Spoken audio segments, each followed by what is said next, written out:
नमस्कार, मैं रवीश कुमार। अरविंद केजरीवाल ने इस्तीफा देने का ऐलान कर दिया।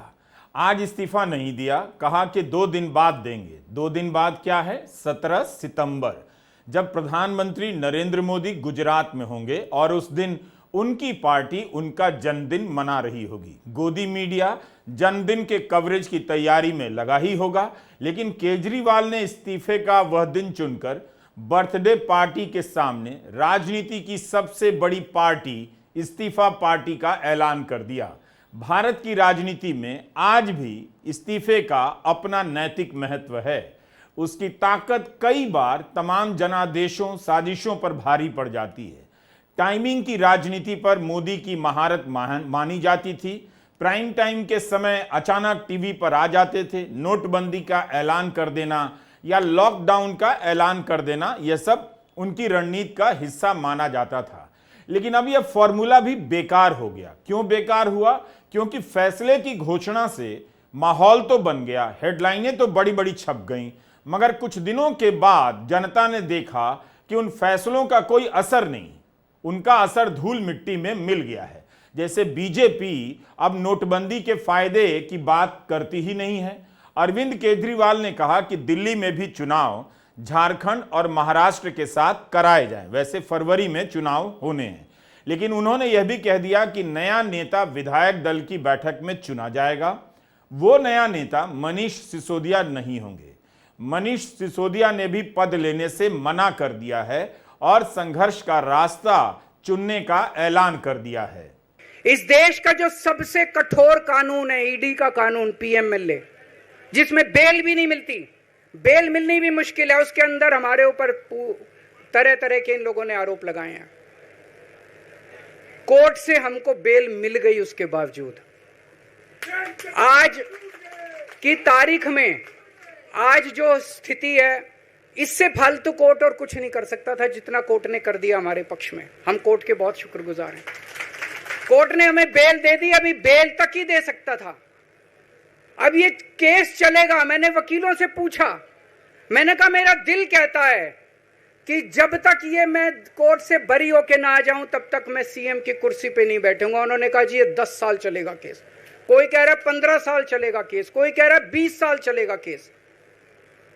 तो केस ये अभी लंबा चलेगा। आज कोर्ट जितना कर सकता था, कोर्ट ने हमारे पक्ष में निर्णय लिया है, हमें बेल दे दी। उन्होंने ऐसे कानून में जिसमें बेल मिलनी नामुमकिन होती है, उन्होंने बेल दे दी। आज मैं आपकी अदालत में आया हूं, जनता की अदालत में आया हूं, आपसे पूछने के लिए आया हूं, क्या आप केजरीवाल को ईमानदार मानते हो कि गुनहगार मानते हो?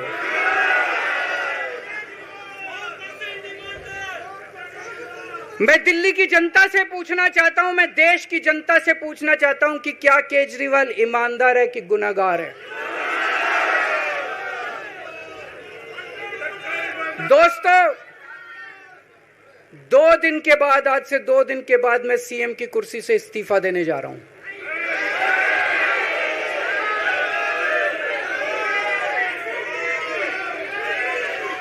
और मैं तब तक सीएम की कुर्सी पे नहीं बैठूंगा जब तक जनता अपना फैसला ना सुना दे।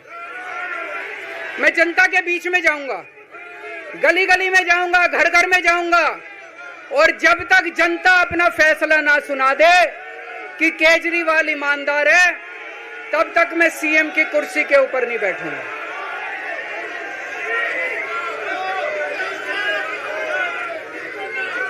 आज से कुछ महीने बाद चुनाव है, दिल्ली के चुनाव है। मैं जनता को निवेदन करना चाहता हूं, अपील करना चाहता हूं, अगर आपको लगता है केजरीवाल ईमानदार है, मेरे पक्ष में वोट दे देना। अगर आपको लगता है केजरीवाल गुनहगार है, मेरे को वोट मत देना। आप अगर मेरे को, अगर आपका एक एक वोट मेरी ईमानदारी का सर्टिफिकेट होगा। अगर आप मेरे को वोट देके जिताओगे और अगर आप कहोगे कि केजरीवाल ईमानदार है, तो चुनाव के बाद, उसके बाद जाके मैं सीएम की कुर्सी पे बैठूंगा। तब तक मैं सीएम की कुर्सी पे नहीं बैठूंगा। 17 सितंबर भारत की राजनीति का एक दिलचस्प दिन होता जा रहा है। आप याद कीजिए कि इसी दिन बेरोजगारों ने लाखों ट्वीट किए और 17 सितंबर को बेरोजगार दिवस में बदल दिया। जून के महीने में जब केजरीवाल लोकसभा चुनाव के प्रचार के लिए जेल से बाहर आए तो उन्होंने 17 सितंबर को लेकर एक बड़ा बयान दिया। ऐसा बयान दिया कि बीजेपी को तुरंत प्रेस कॉन्फ्रेंस कर सफाई देनी पड़ गई, वो भी आधी। केवल नरेंद्र मोदी के बारे में सफाई दी गई, योगी आदित्यनाथ के बारे में सफाई बाद में दी गई। उस दिन अरविंद केजरीवाल ने कह दिया कि मोदी अगले साल इस तारीख को 75 साल का होने पर पद छोड़ देंगे और अमित शाह पीएम बनेंगे। इसलिए वे असल में अपने लिए नहीं, अमित शाह को प्रधानमंत्री बनाने के लिए वोट मांग रहे हैं। यहां भी नियति का खेल देखिए, जब मोदी अपना जन्मदिन मना रहे होंगे, केजरीवाल उसी 17 सितंबर को इस्तीफा देकर सत्ता छोड़ रहे होंगे। लेकिन केजरीवाल के राजनीतिक जीवन का वो असाधारण बयान था जिसने तूफान तो मचा ही दिया था, आज याद कर लेते हैं। अब मोदी जी अगले साल 17 सितंबर को रिटायर होने वाले हैं, तो मैं बीजेपी से पूछना चाहता हूं, आपका प्रधानमंत्री का दावेदार कौन है? दोस्तों, अगले साल 17 सितंबर तक अगर इनकी सरकार बनी, तो उस पर भी आऊंगा मैं, अगर इनकी सरकार बनी तो पहले अगले 2 महीने में योगी जी को निपटाएंगे ये, और उसके बाद मोदी जी के सबसे खास अमित शाह को ये प्रधानमंत्री बनाएंगे। तो मैं लोगों को, देश के लोगों को आगाह करना चाहता हूं, मोदी जी अपने लिए वोट नहीं मांग रहे, मोदी जी अमित शाह को प्रधानमंत्री बनाने के लिए वोट मांग रहे हैं। मैं पूछना चाहता हूं मोदी जी से और अमित शाह जी से, ये मोदी की गारंटी पूरी कौन करेगा? क्या अमित शाह मोदी की गारंटी पूरी करेंगे? दिल्ली का अगला मुख्यमंत्री कौन होगा? कई नामों की चर्चा चल रही है, आतिशी सिंह, गोपाल राय या कैलाश गौतम। सौरभ भारद्वाज ने कहा कि पार्टी चाहती है कि केजरीवाल ही दोबारा मुख्यमंत्री बने, उन्हें फिर से जनता वोट दे, ईमानदार साबित हों और मुख्यमंत्री बने। इस तरह की चर्चाएं चलेंगी, मगर इस इस्तीफे का महत्व तो है। उन्होंने इस्तीफा देकर रविवार को सोमवार बना ही दिया है। अरविंद केजरीवाल अब सड़क की राजनीति का रास्ता चुनने जा रहे हैं। इस्तीफा देकर उन्होंने सत्ता से खुद को विपक्ष के खेमे में ला दिया। केंद्रीय जांच एजेंसियों और गोदी मीडिया का लंबे समय से दमन चल रहा है, भय का माहौल बनाया गया है। लेकिन अब विपक्ष में होना ही राजनीति में सार्थक होना होता जा रहा है। जिन लोगों को लगा कि डर से पार्टी बदलकर मोदी सरकार में मंत्री हो जाते हैं, सेट हो जाते हैं, सुरक्षित हो जाते हैं, अपना जुगाड़ कर लेते हैं, क्योंकि दौर ही यही है और यही अब इस देश में चलेगा, उन्हें भी दिखने लगा होगा कि धीरे धीरे ही सही यह दौर बदल रहा है। अपनी गर्दन बचाने के लिए बीजेपी के साथ सत्ता में बने रहने का रास्ता चुनने का फैशन पुराना पड़ता लग रहा है। सड़क पर उतरकर विपक्ष का नेता बनना, इसका राजनीतिक दौर इन दिनों जोरों पर लगता है। अक्टूबर 2022 में डरो मत का नारा राहुल गांधी ने दिया, संसद की उनकी सदस्यता छीन ली गई, घर से निकाल दिए गए, लेकिन पदयात्रा पर निकलकर राहुल गांधी ने गोदी मीडिया और जांच एजेंसियों की घेरेबंदी से खुद को निकाल लिया। आम आदमी पार्टी ने तो और भी भयंकर कुचक्र का सामना किया। उसके नेताओं को तोड़ लेने का हमला न जाने कितनी बार किया गया। खबरों में या विश्लेषणों में इस तरह से बताया गया जैसे ये चुटकी का काम हो और यह पार्टी टूट जाएगी, अरविंद केजरीवाल और मनीष सिसोदिया अलग कर दिए जाएंगे, इन्हीं 2 लोगों की पार्टी बच जाएगी।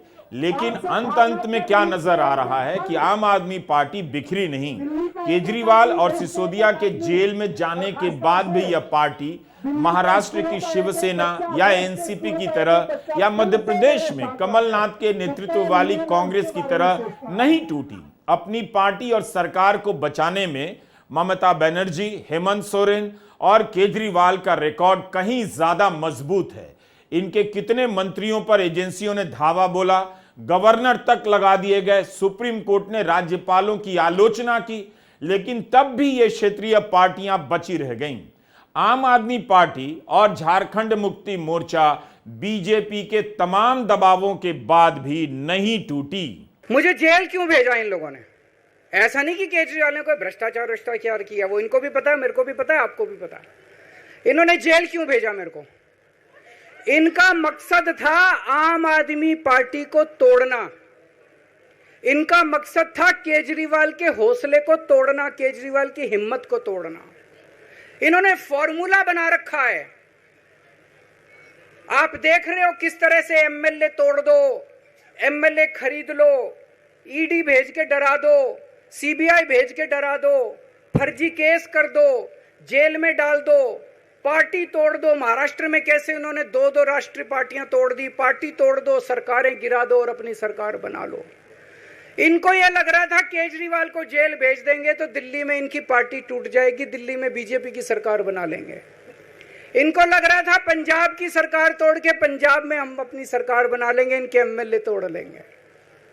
लेकिन हमारी पार्टी नहीं टूटी, हमारे एमएलए नहीं टूटे, हमारे एमएलए तो छोड़ो, कार्यकर्ता भी नहीं टूटे। इनकी बड़ी बड़ी साजिशों के खिलाफ, बड़े बड़े षड्यंत्रों के खिलाफ केवल आम आदमी पार्टी में ताकत है जो आज इनका सामना कर रही है। इनको लगा केजरीवाल के हौसले तोड़ देंगे। आज मैं आपके सामने खड़ा हूं और मैं पूरे विश्वास के साथ कह रहा हूं कि जेल के इन 150-200 दिन जो मैं जेल में रहा, इन दिनों ने मेरे हौसले को और 100 गुना बढ़ा दिया है, कम करने की बजाय। अरविंद केजरीवाल का यह इस्तीफा भारतीय राजनीति के तमाम इस्तीफों से काफी अलग है।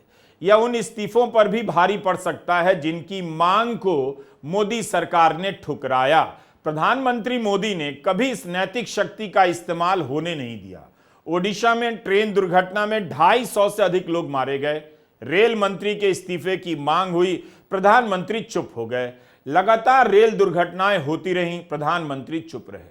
बृजभूषण सिंह पर महिला पहलवानों ने आरोप लगाया, प्रधानमंत्री नरेंद्र मोदी चुप रहे। मणिपुर की हालत खराब है, मुख्यमंत्री को हटाने की मांग होती है, प्रधानमंत्री चुप रहे। मणिपुर की हालत के लिए किसी ने नैतिक जिम्मेदारी नहीं ली। अदानी मामलों से लेकर सेबी की चीफ माधवी बुच पर कितने ही आरोप लगे, प्रधानमंत्री चुप रहे। वित्त मंत्री ने कोई नैतिक जिम्मेदारी नहीं ली। राजनाथ सिंह ने कहा था हमारे यहां इस्तीफा नहीं होता है। एंटी मुस्लिम राजनीति के तूफान में मोदी को लगा होगा कि राजनीति के सारे चाल दाव, नैतिकताएं अब बेकार हो चुकी हैं। नैतिकताओं की राजनीति खंडहर में बदल गई है और नरेंद्र मोदी का फैसला ही फैसला है, उनकी चुप्पी भी फैसला है। मोदी अपने आप को हर तरह के नैतिक प्रश्नों से ऊपर समझने लगे और अंत में कह भी दिया कि उन्हें परमात्मा ने भेजा है। केजरीवाल ने इस्तीफे का ऐलान कर नैतिकता की राजनीति से भाग रही बीजेपी को बीच चौराहे पर घेर लिया है। ये लोग पूछते हैं कि केजरीवाल जब जेल में था इसने इस्तीफा क्यों दिया, क्यों नहीं दिया? जेल में से सीएम के पद से इस्तीफा क्यों नहीं दिया?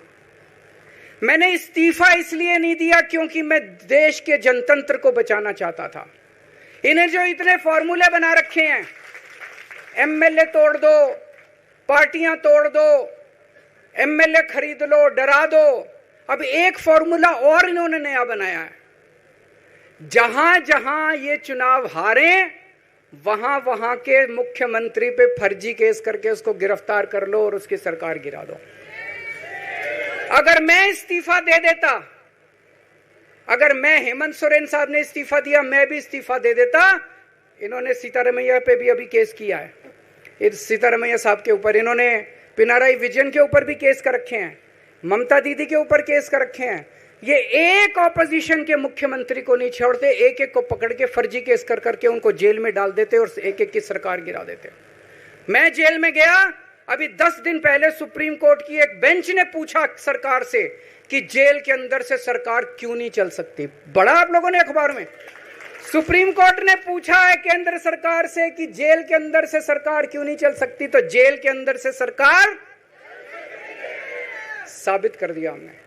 अब मैं देश के सारे नॉन बीजेपी मुख्यमंत्रियों से हाथ जोड़ के विनती करना चाहता हूं, अब अगर प्रधानमंत्री जी हिम्मत करें आप पे फर्जी केस करके आपको जेल में डालें, इस्तीफा मत देना, किसी हालत में इस्तीफा मत देना, जेल से सरकार चलाना हम सबको मिलकर। ऐसा नहीं कि हम पद के लालची हैं, ऐसा नहीं कि मुख्यमंत्री पद हमारे लिए महत्वपूर्ण है, इसलिए क्योंकि हमारे लिए हमारा संविधान जरूरी है, हमारा देश जरूरी है, जनतंत्र जरूरी है, जनतंत्र को बचाना जरूरी है। इतने भारी बहुमत से जीती हुई सरकार, एक बार 70 में से 67 सीट आई, एक बार 70 में से 62 सीट आई, और आप पकड़ के जेल में डाल दोगे और कहोगे इस्तीफा दे। मैं सारे मुख्यमंत्रियों से आज हाथ जोड़ के विनती करना चाहता हूं, इनका ये नया फॉर्मूला भी आम आदमी पार्टी ने फेल कर दिया है, जो इन्होंने नया फॉर्मूला बनाया।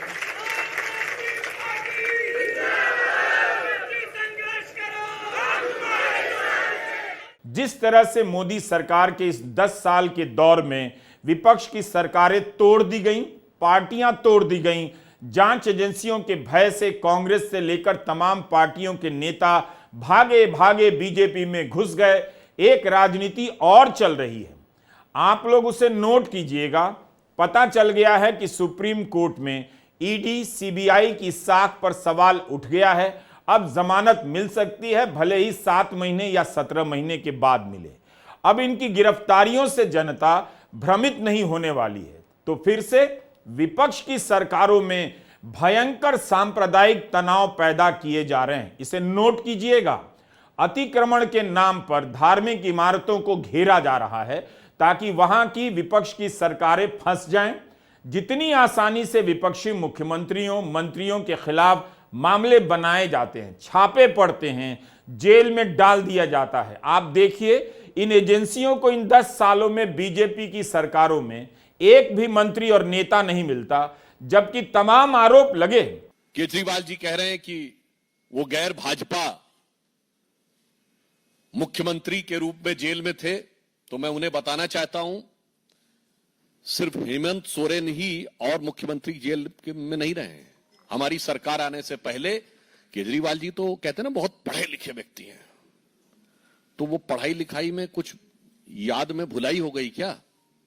2008 में मधु कौड़ा झारखंड के मुख्यमंत्री के रूप में जेल में थे। 2006 में शिबू सोरेन झारखंड के मुख्यमंत्री के रूप में जेल में थे। 2000 में करुणानिधि तमिलनाडु के मुख्यमंत्री थे और जेल में थे। 1997 में लालू प्रसाद यादव बिहार के मुख्यमंत्री थे और जेल हुई थी। और 1996 में जयललिता जी को जेल हुई थी। मगर इसमें से किसी ने भी कम से कम इतनी नैतिकता तो निभाई कि जेल में जाने से पहले इस्तीफा दे दिया। केजरीवाल जी, मैंने इतना बता दिया कि ये जेल में जाने का खेल, ये सब गैर भाजपा थे और हमारी सरकारें नहीं थी। भ्रष्टाचार के आरोप में जेल जाने वाले मुख्यमंत्रियों के क्लब और श्रृंखला में तो आप शामिल हो गए, मगर उसमें भी आपने एक नया कीर्तिमान बना दिया कि आप जेल से ही रहकर सत्ता लोलुपता की एक नई नजीर आपने देश के सामने रखी। केजरीवाल को जमानत देते हुए कोर्ट ने क्या कहा? सीबीआई से यही तो कहा कि पिंजड़े में बंद तोता की धारणा से बाहर आइए। नियति का एक और खेल देखिए। 3 जुलाई को, इसी 3 जुलाई को प्रधानमंत्री नरेंद्र मोदी राज्यसभा में विपक्ष को याद दिला रहे थे कि कोर्ट ने उनके दौर में सीबीआई को पिंजड़े में बंद तोता कहा था। कांग्रेस के दौर में सीबीआई की यह हालत थी, उनके दौर में एजेंसियों को छूट मिली है, निष्पक्ष जांच कर रही हैं। 1.5 महीने के बाद उसी सुप्रीम कोर्ट ने सीबीआई को पिंजड़े में बंद तोता की छवि से बाहर आने के लिए कह दिया। सरकार की तरफ से चुप्पी साध ली गई। आज मैं अपने साथ एक किताब लेके आया हूं, ये भी मैंने कई बार पढ़ी, भगत सिंह की जेल डायरी। आप लोगों ने पढ़ी है? पढ़ना इसको जरूर, खरीद लेना, खरीद के इसको पढ़ना, भगत सिंह की जेल डायरी। जब भगत सिंह जेल में थे, आज से 90-95 साल पहले, उन्होंने जेल के अंदर अपने लेख लिखे थे, वो लेख इसमें है। और जेल के अंदर से उन्होंने बाहर कई लोगों को खत लिखे थे, उन्होंने अपने क्रांतिकारी साथियों को खत लिखे थे, उन्होंने देश के युवाओं के नाम खत लिखे थे। बलिदान से पहले साथियों को अंतिम पत्र 22 मार्च 1931। ये खत उन्होंने जेल से लिखा और उनके साथियों तक पहुंचाया अंग्रेजों ने। बटुकेश्वर दत्त की बहन प्रोमिला को पत्र, बचपन के दोस्त जयदेव गुप्ता को पत्र, वाइसरॉय को पत्र, ये सारे पत्र अंग्रेजों ने भगत सिंह के पहुंचाए। युवाओं के लिए जो पत्र लिखा वो पत्र बकायदा युवाओं के एक सम्मेलन में पढ़ के सुनाया गया। भगत सिंह की शहादत के 95 साल बाद आजाद भारत के अंदर एक क्रांतिकारी मुख्यमंत्री जेल गया। मैं अभी जेल गया, मैंने जेल से एक ही पत्र लिखा था एलजी साहब को। 15 अगस्त था, देश का स्वाधीनता दिवस था। देश के आजादी के दिवस के ऊपर दिल्ली का मुख्यमंत्री दिल्ली सरकार की तरफ से झंडा फहराता है। मैंने एलजी साहब को 3 दिन पहले चिट्ठी लिखी, 15 अगस्त के 3 दिन पहले, कि एलजी साहब, मैं चूंकि जेल में हूं, मेरी जगह आतिशी जी को झंडा फहराने की इजाजत दी जाए। कुछ गलत तो नहीं लिखा? वो चिट्ठी मेरी एलजी साहब तक नहीं पहुंचाई गई, मुझे चिट्ठी वापस करी गई और मेरे को ये वार्निंग जारी की गई। ये वार्निंग भी लेके आया हूं, जिंदगी भर साथ रखूंगा ये मेरे को वार्निंग दी गई कि दूसरी बार अगर आपने एलजी साहब को चिट्ठी लिखने की हिम्मत करी तो आपके साथ जो फैमिली मुलाकात होती है हर हफ्ते, वो फैमिली मुलाकात बंद कर दी जाएगी। मैं मन में सोच रहा था, अंग्रेजों ने भी नहीं सोचा था कि आजाद भारत के अंदर 95 साल के बाद अंग्रेजों से ज्यादा क्रूर और अत्याचारी शासक इस देश के ऊपर आएगा। केजरीवाल भगत सिंह की जेल डायरी लेकर आए थे। केजरीवाल ने मोदी सरकार को अंग्रेजों से भी क्रूर और अत्याचारी सरकार कहा है। जब वे मंच पर आए तो रंग दे बसंती चोला का गाना बजने लगा और भगत सिंह की जेल डायरी दिखाकर उन्होंने खुद को क्रांतिकारी के रोल में फिट करने की कोशिश की। खुद की तुलना भगत सिंह से और मनीष सिसोदिया की तुलना बटुकेश्वर दत्त से की। बटुकेश्वर दत्त और भगत सिंह ने असेंबली में एक बम फेंका था, या सुना है सब लोगों ने? तो दोनों को जेल हुई, दोनों को एक ही जेल में रखा गया, बगल बगल वाली कोठरी में रखा गया। ये मैं चिट्ठी पढ़ के सुना रहा हूं आपको, भगत सिंह की, जो उन्होंने प्रोमिला को, बटुकेश्वर दत्त की बहन को लिखा। कल रात बट्टू को किसी दूसरी जेल में भेज दिया गया है, तब तक वो उनके साथ ही था भगत सिंह के। ये चिट्ठी 17 जुलाई 1930 की है। उनकी जुदाई मेरे लिए असहाय हो रही है। भगत सिंह लिख रहे हैं बटुकेश्वर दत्त की बहन को कि बटुकेश्वर दत्त की जुदाई मेरे लिए असहनीय हो रही है। आज पहला दिन है जब मैं अपने को पूरी तरह उद्विग्न पा रहा हूं और मेरे लिए हर मिनट एक बोझ बन गया है। एक मित्र से जुदा होना सचमुच सगे भाई से भी ज्यादा प्रिय थे मेरे को बटुकेश्वर। तो दोनों साथ रहते थे। 95 साल के बाद मनीष सिसोदिया और केजरीवाल एक ही केस में जेल जाते हैं।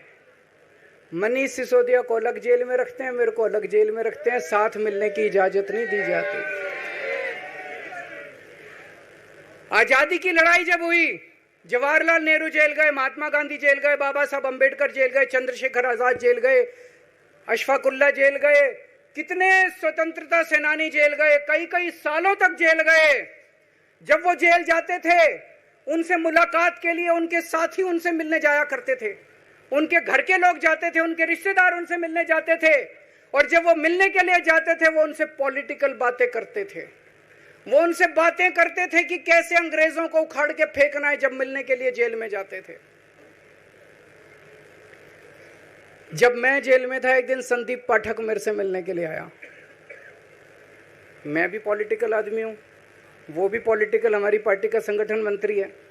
आके उसने मेरे से पॉलिटिकल बातें करी, और क्या करता, रोमांटिक बातें थोड़ी करता। तो पॉलिटिकल आदमी वो, पॉलिटिकल आदमी मैंने उससे पूछा देश में क्या चल रहा है, उसने देश की पॉलिटिकल हालत बताई। मैंने उससे पूछा पार्टी में क्या चल रहा है, उसने, संदीप पाठक को ब्लैकलिस्ट कर दिया गया, उसके बाद मेरे से मिलने नहीं दिया गया। भगत सिंह जब फांसी पे चढ़े, उन्होंने सपने में भी नहीं सोचा था कि ऐसा भारत होगा। आज से 95 साल के बाद इस देश के अंदर इतनी क्रूर और अत्याचारी सरकार आएगी कि अंग्रेजों को भी पीछे छोड़ देगी दोस्तों। हेमंत सोरेन, संजय सिंह, मनीष सिसोदिया, अरविंद केजरीवाल को सुप्रीम कोर्ट से केवल बेल नहीं मिली है, बल्कि इनकी जमानत के फैसलों में जिस तरह से कोर्ट ने जांच एजेंसियों पर टिप्पणी की है, कायदे से इस्तीफा उस मंत्री का होता जिनके तहत ये एजेंसियां चलाई जा रही हैं। आप याद कीजिए, हेमंत सोरेन के केस में झारखंड हाईकोर्ट के जस्टिस मुखोपाध्याय ने क्या कहा और किस तरह से सुप्रीम कोर्ट ने हाईकोर्ट के फैसले पर मुहर लगाई। झारखंड हाईकोर्ट के जस्टिस रोनगन मुखोपाध्याय ने अपने फैसले में लिखा कि हेमंत सोरेन के खिलाफ बहुत ही व्यापक संभावनाओं के आधार पर केस बना दिया गया है। मतलब यही हुआ कि यह भी हो सकता है, वह भी हो सकता है, इस टाइप के आधार पर गिरफ्तार कर लिया गया। जबकि केस, ये जस्टिस मुखोपाध्याय कह रहे हैं कि जबकि केस देखने से नहीं लगता कि 8.86 एकड़ जमीन की खरीद और स्वामित्व के मामले में हेमंत सोरेन सीधे तौर पर या किसी और तरीके से जुड़े हुए हैं। किसी भी रजिस्टर में या राजस्व रिकॉर्ड में इसकी झलक तक नहीं मिलती कि हेमंत सोरेन इस जमीन की खरीद या स्वामित्व में किसी भी तरीके से शामिल है। फैसले में लिखा गया है कि 2010 में कुछ लोगों ने आरोप लगाया, उनके पास कोई ठोस आधार नहीं था, उसके आधार पर पीएमएलए मनी लॉन्ड्रिंग का केस बना दिया गया। जो लोग विस्थापित बताए जाते हैं उनमें से किसी ने भी शिकायत दर्ज नहीं की। ईडी ने इन सभी बातों को सुविधा के हिसाब से अनदेखा कर दिया। अरविंद केजरीवाल ने इस्तीफा दिया है, लेकिन हेमंत सोरेन के केस का जिक्र क्यों कर रहा हूं? यही बताने के लिए कि किस किस तरीके से, किस किस आधार पर इन नेताओं को जेल में डाला गया और अपने आप को सुरक्षित किया गया। विपक्ष को डराओ, जनता को कंफ्यूज करो, गोदी मीडिया को लगाकर एक तरफा भ्रष्टाचार का मुद्दा बनाओ और खुद को तमाम नाकामियों और जवाबदेही के सवाल से बचा लो। इसीलिए हेमंत सोरेन के मामले का जिक्र किया कि किसी मुख्यमंत्री को इतनी आसानी से गिरफ्तार कर लिया गया। लेकिन लोकसभा चुनाव के पहले हेमंत सोरेन को गिरफ्तार किया गया, वो इसके बाद जब जेल से बाहर आए तो मुख्यमंत्री बने और उन्होंने अपनी पार्टी में बीजेपी के खेल को, एक और खेल को उजागर कर दिया। जब चंपई सोरेन दिल्ली की यात्रा करने लग गए और पार्टी से अलग हो गए। आज हर पार्टी की सबसे बड़ी चुनौती यही है, वह बचेगी या नहीं। एजेंसियों के डर से बीजेपी हर दल में घुस गई है, विपक्ष का आरोप है। लोकसभा चुनाव से पहले मल्लिकार्जुन खड़गे ने कहा था, करीब 400 से अधिक विधायकों ने पाला बदला है, अप्रत्याशित है। आज इन्होंने ईडी छोड़ दी, इनकम टैक्स छोड़ दिया, दिल्ली पुलिस छोड़ दी, इतने केस कर दिया हमारे ऊपर और हम डट के खड़े हैं इनके खिलाफ, इनका मुकाबला कर रहे हैं क्योंकि हम ईमानदार हैं। इसलिए ये मेरे को बेईमान साबित करना चाहते हैं, ये मेरे को बेईमान साबित करना चाहते हैं। मेरे ऊपर कीचड़ फेंक रहे हैं, मेरे ऊपर लांछन लगा रहे हैं, मुझे सुबह शाम गालियां देते हैं। लेकिन मेरे लिए बीजेपी इंपॉर्टेंट नहीं है, मेरे लिए आप लोग इंपॉर्टेंट हो।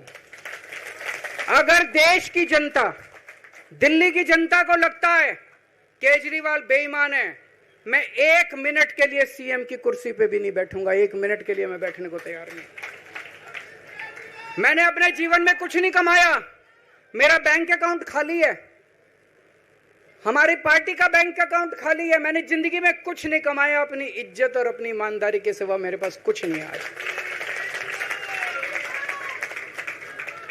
इनकम टैक्स में कमिश्नर की नौकरी करता था, 2000 में नौकरी छोड़ के सन 2000 से 2010 तक 10 साल मैंने दिल्ली की झुग्गियों के अंदर बिताए हैं। कुछ महीने दिल्ली की झुग्गियों में जाके रहा मैं, झुग्गी के अंदर, नंद नगरी, सुंदर नगरी की झुग्गियों के अंदर मैंने गली गली में खाक छानी है कि गरीब आदमी रहता कैसे, उसके घर का गुजारा कैसे चलता है। अगर पैसे कमाने हो तो इनकम टैक्स कमिश्नर की नौकरी बुरी नहीं थी। और जब मैंने नौकरी छोड़ी थी तब कोई पार्टी नहीं थी, कुछ नहीं थी। ऐसा नहीं था कि उस टाइम ये था मुख्यमंत्री बनने चला था या कोई पार्टी, कुछ नहीं था, कोई भविष्य नहीं था। केवल देश के लिए जुनून था कि देश के लिए कुछ करना है, देश के लिए कुछ करने हैं। 49 दिन की सरकार के बाद इस्तीफा दिया था, अपने असूलों के लिए इस्तीफा दिया था। किसी ने इस्तीफा मांगा नहीं था, अपने आप इस्तीफा दिया था। आज के तारीख में, आज के जमाने में कोई अपनी चपरासी की नौकरी नहीं छोड़ता। मैंने मुख्यमंत्री की कुर्सी छोड़ी थी, अपने आप छोड़ी थी। केजरीवाल ने कहा कि जब तक दिल्ली की जनता वोट देकर उन पर मुहर नहीं लगाएगी, उनकी ईमानदारी पर मुहर नहीं लगाएगी, वे कोई पद स्वीकार नहीं करेंगे।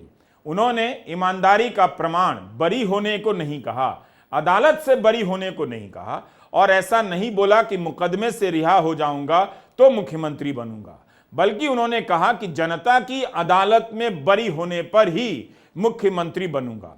केजरीवाल ने साफ कर दिया, ये लड़ाई अब अदालत में नहीं, चुनाव में जनता के बीच लड़ी जाएगी।